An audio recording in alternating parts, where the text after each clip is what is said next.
In a performance in Havana in December, the Cuban artist Luis Manuel Otero Alcántara dragged himself through the streets on a pilgrimage to the Church of San Lázaro, in the name of democracy.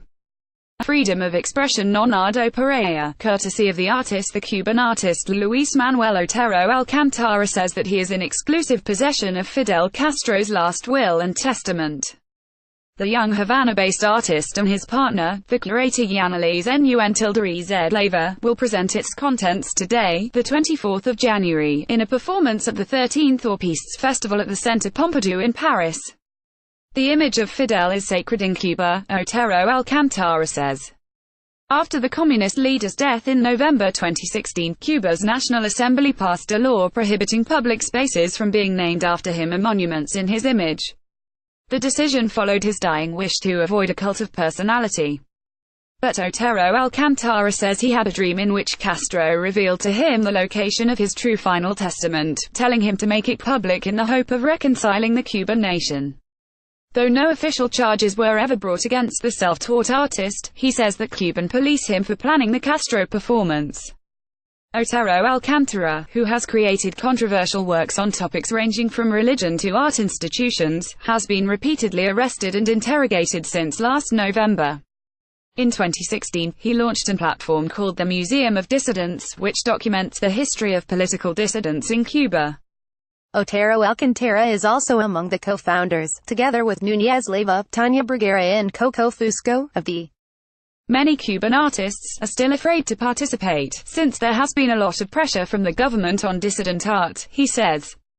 But after Castro's death, there is a fighting spirit, especially among a younger generation of artists. Meanwhile, a large installation cum performance by Tania Bruguera, using archival images of Castro, is going on view on the 3rd of February at the Museum of Modern Art in New York, until the 11th of March.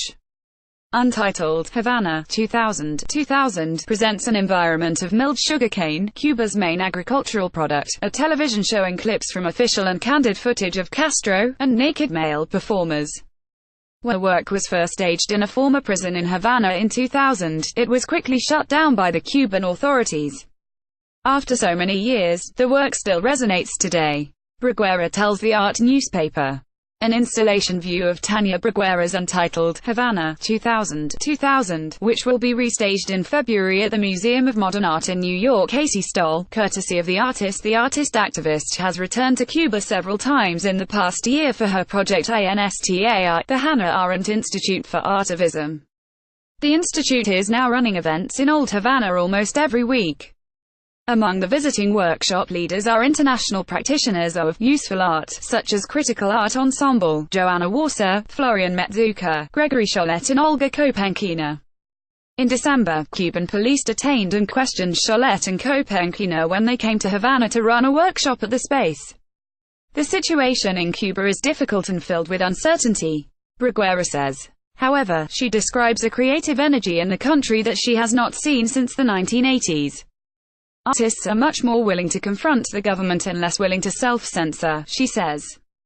Otero Alcántara and Bruguera both cite social media as a key factor in the development and visibility of new art initiatives.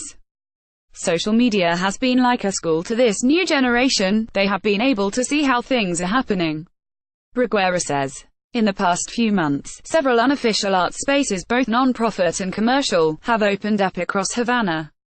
As the regular influx of U.S. collectors to the island has dried up under the Trump administration's travel restrictions, artists have turned their attention to works and projects aimed at the local community. These grassroots spaces have already gained a cachet among artists that surpasses most established institutions and galleries, Bruguera says. They have proved so popular that the Cuban authorities have not yet tried to shut them down, she says.